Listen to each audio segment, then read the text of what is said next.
इधर UP police Shaista Parveen और गुड्डू मुस्लिम के पास पहुंची। उधर हो गया बड़ा खुलासा, लॉरेंस बिश्नोई ने करवाई अतीक की हत्या। अतीक की मौत के बाद गिड़गिड़ाया मुख्तार अंसारी। मौत के पहले अतीक से मिलने पहुंचा था गुड्डू मुस्लिम। हैरान करने वाला वीडियो आया सामने।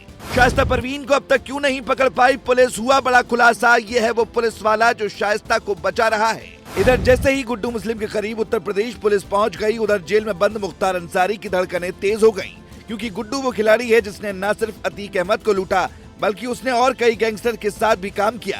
सूत्रों से मिली जानकारी के मुताबिक गुड्डू मुस्लिम ने मुख्तार अंसारी के लिए भी काम किया है। अब किसी भी वक्त गुड्डू मुस्लिम को पुलिस गिरफ्तार कर सकती है। बताया जा रहा है कि पुलिस ने उसकी लोकेशन निकाल ली है, लेकिन चौंकाने वाली बात यह है कि गुड्डू मुस्लिम की गिरफ्तारी से पहले ही मुख्तार अंसारी के पसीने छूटने लगे।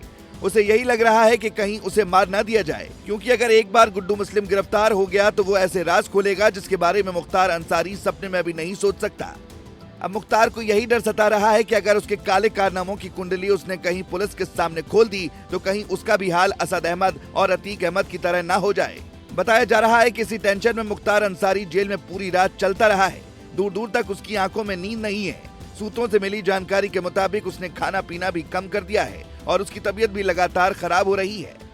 आपको याद होगा अतीक अहमद के साथ भी कुछ ऐसा ही हो रहा था। उसकी मौत के पहले उसने भी खाना पीना छोड़ दिया था। तो क्या ये मौत के पहले की आहट तो नहीं है जो उसे अब सुनाई देने लगी है? हालांकि अब देखने वाली बात होगी कि कब गुड्डू मुस्लिम गिरफ्तार होगा और मुख्तार का नंबर लगेगा। लेकिन इसी बीच अतीक अहमद को जान से मारने वाले एक आरोपी सनी ने चौंकाने वाली बात बोल दी है। पुलिस सूत्रों के मुताबिक सनी ने यह खुलासा किया कि वो अतीक अहमद को मौत के घाट उतार कर लॉरेंस बिश्नोई के जैसे नाम कमाना चाहता था, इसीलिए उसने बेखौफ होकर अतीक और अशरफ की कैमरे के सामने हत्या की।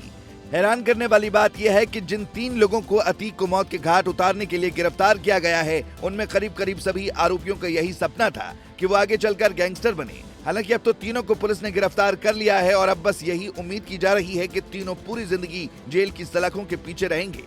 अतीक अहमद हत्याकांड के बाद से ही उसकी पत्नी शाइस्ता परवीन की तलाश भी तेज कर दी गई है। साथ ही गुड्डू मुस्लिम की लोकेशन भी ट्रेस की जा रही है, लेकिन अब तक गुड्डू मुस्लिम और शाइस्ता को पुलिस पकड़ नहीं पाई है। हालांकि सूत्रों का दावा है कि गुड्डू मुस्लिम अब कभी भी गिरफ्तार हो सकता है। लेकिन हैरान करने वाली बात यह है कि पुलिस अब तक शाइस्ता परवीन को क्यों नहीं गिरफ्तार कर पाई। तो आपको बता दें कि इस पर भी बड़ा राज सामने आया है।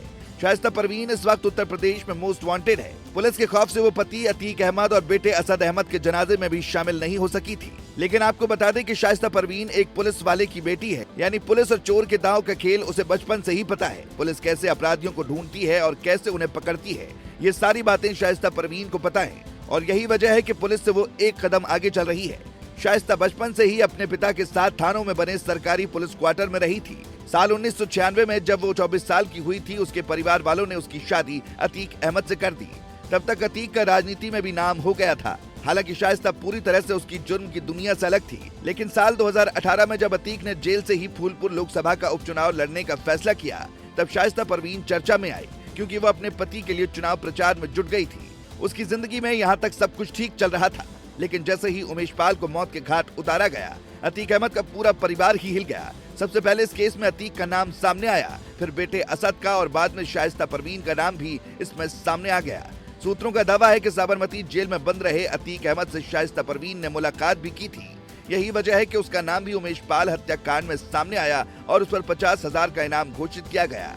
लेकिन जब से उसे इनामिया घोषित किया गया है, तब से वो फरार चल रही है। अब देखने वाली बात होगी कि कितनी जल्दी उसको पुलिस गिरफ्तार कर पाती है।